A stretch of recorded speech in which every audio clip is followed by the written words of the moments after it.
Donc, ma vision aujourd'hui, c'est contribuer activement à la professionnalisation de l'économie informelle en Afrique. Super. C'est très intéressant de voir qu'on a quelque chose qui. C'est très bien fait. Là, tu nous as tout dit, moi ça m'a parlé. Après, maintenant, j'ai dit, mais comment? Maintenant, tu rentres dans ta mission. Voilà. Ça, tu parles de ton programme et tout ça. Donc, il n'y a pas de problème. Comme on le voit, nous tous, on a pu passer une étape. On a parlé de la vision, de ce qu'on veut accomplir en gros. Maintenant, on va parler de notre mission. Donc, notre mission, c'est quoi? À partir de notre vision-là, comment on va y arriver? Donc, aujourd'hui, on va parler de quelque chose de super important, qui est la configuration de son business. Donc tout à l'heure, on a parlé de la problématique. Oui, j'ai pas eu le temps parce que j'étais trop dans le truc. Comme on a dit, être un leader ou un manager, c'est deux choses différentes. Moi, j'étais devant. Donc il a dit qu'il n'avait pas assez de temps parce qu'il a eu trop de ventes, il a eu trop de commandes. Donc il était à l'opérationnel. Donc c'est quelque chose qu'il va falloir discuter. Il nous a parlé tout à l'heure de oui, il faut qu'on aille sur. On augmente un nouveau magasin qui doit augmenter à faire de 30%. Mais est-ce que tu as pensé comment tu vas rentabiliser ce mouvement? Tout ça, ça rentre dans la configuration. Vous comprenez? Donc aujourd'hui, on va vraiment passer près de 4 heures sur comment mettre en place des systèmes organisationnels. Aussi, pour répondre à ta question de la dernière fois, moi j'ai des gens, comment je les organise, comment je les motive, comment je les recrute. Parce que si tout doit venir par moi, c'est un problème, je suis d'accord. Comment on organise ta structure? Donc c'est un peu l'objectif de la journée d'aujourd'hui. Donc ce que je vais faire, on va vous montrer une vidéo qui va parler en général de pourquoi structurer son business et quelle est l'importance de la structuration du business et quel est l'impact de cette structuration-là sur notre business au niveau même de la recherche, du financement, au niveau même de développement de notre entreprise. Vous connaissez tous Ava. Qui connaît Ava? Ok, donc Ava Café, c'est la société, c'est une société d'autorisation qui est dirigée par Lamine Bakayoko, qui est celui qui a gagné la BBC l'année dernière. Lamine Bakayoko, ingénieur diplômé de l'École supérieure d'agronomie de Yamoussoukro en 2008, décide, après seulement 2 années comme salarié dans une grande entreprise agroalimentaire ivoirienne, de se lancer dans l'aventure entrepreneuriale. Il crée en 2010, à l'âge de 27 ans, Ava, une entreprise qui torréfie du café robusta d'origine 100% ivoirienne pour en faire un café moulu de qualité consommable par tous. 3 ans plus tard, Ava s'impose comme le 4e transformateur de café expresso du pays. Pourquoi selon vous on a choisi Ava? Oui? Parce que j'espère que peut-être on n'a pas cherché loin quelqu'un que nous connaissons qui a commencé avec les mêmes difficultés que nous et qui est arrivé à se retrouver dans la situation. Vous avez choisi ça pour que nous comprenons que c'est possible. Voilà, c'est possible. Voilà. Si lui est arrivé à nous le souhaitons. Oui, donc. Vas-y. Bon, Ava, parmi les jeunes entrepreneurs actuellement les mieux placés, on peut dire à un niveau top aux autres pays. Aujourd'hui, c'est un modèle pour nous autres. Donc moi j'ai entendu des points qui sont intéressants. Il a parlé de démocratiser le café. Maintenant, comment démocratiser le café? Il a parlé de toucher en fait tous les marchés de proximité, les marchés informels. Ça c'est sa stratégie. Mais il y a un maillon qui est super important. Tu peux avoir une super vision, une très bonne stratégie. Mais si au milieu il n'y a pas l'exécution, il n'y aura aucun succès. Donc il faut avoir une exécution qui est alignée à la vision et à la stratégie pour que tout puisse rouler pour arriver au succès.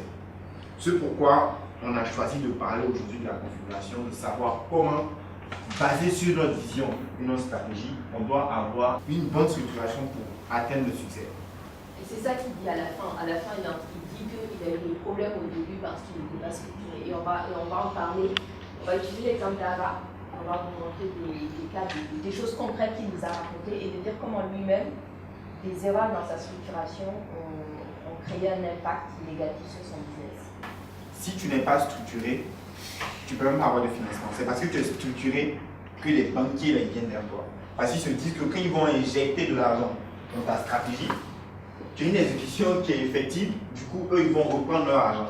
Mercredi soir, on était avec un entrepreneur de la promo d'avant. Et en ce moment, il est en train de chercher à prendre un gros prêt dans le code de microfinance. Et il nous a dit la chose que la microfinance m'a dit, c'est qu'on peut venir voir tes locaux et voir comment vous travaillez. Et donc, il a passé tout un temps à réorganiser son équipe et le fonctionnement, et à réorganiser ses locaux et tout ça, parce qu'ils lui ont dit qu'ils n'allaient pas nous prêter avant de venir voir. C'est pour ça, avant de vous prêter, on dit bon, on va vous rendre visite.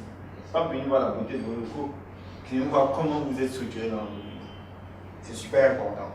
Et c'est comme ça, comme on le dit, on n'investit pas dans le business, on investit sur des personnes en fait. Donc, ça veut dire quoi poser les bases de son business? C'est en fait, une fois que tu as ta stratégie, c'est où est-ce que tu commences? Comment tu t'organises pour commencer au début? Et donc, pour ça, en fait, il y a des bases. Si vous vous souvenez, la dernière fois, on a parlé de la vision, des missions et des valeurs. La vision, c'est ce que tu vas accomplir, les missions, c'est comment tu vas le faire, et les valeurs, c'est ce qui va orienter comment tu vas le faire. Après, on avait dit qu'à ça, il faut que tu prennes en compte tes réalités, tes ressources. C'est-à-dire que tu peux dire comment je veux le faire, mais il y a une réalité qui est que, par exemple, s'il est interdit d'aller faire des trucs, tu veux de l'eau, s'il est interdit de faire des trucs au milieu d'addition, tu ne vas pas commencer en faisant des trucs au milieu d'addition. Si tes ressources, s'il faut des millions pour creuser un puits, tu ne vas pas commencer par là. Tu vas chercher une autre solution, tu es obligé. Parce que, rappelez-vous ce qu'il a dit David, j'ai commencé par le minimum de fonds et je gagne au fur et à mesure de l'argent et je réinvestis pour moi. Parce que au début, personne ne va t'accompagner. Il a dit, j'ai commencé par le long run. Personne ne va t'accompagner en premier, c'est à part tes amis, ta famille et ton argent par exemple. Donc c'est ça qui va décider la stratégie. La stratégie, c'est le choix des moyens les plus appropriés pour atteindre un objectif fixé. Par exemple, toi, ça peut être quoi ta stratégie? Tu es l'invitateur. Donc on connaît ta vision. Tes missions, donc comment en développant des programmes. Ta stratégie, ça va être comment est-ce que tu mets en place ces programmes. C'est-à-dire, qu'est-ce que tu fais? Tu approches des entrepreneurs, où ça, comment? Quand j'arrive vers eux, ce sont mes différents services que je propose en fait. Comment tu fais pour les intéresser, pour leur prouver que c'est intéressant de venir? Au début, c'est des gens qui n'ont pas pour habitude de travailler avec des professionnels. Oui. Et pour eux, travailler avec quelqu'un déjà, ça doit engendrer un surcoût.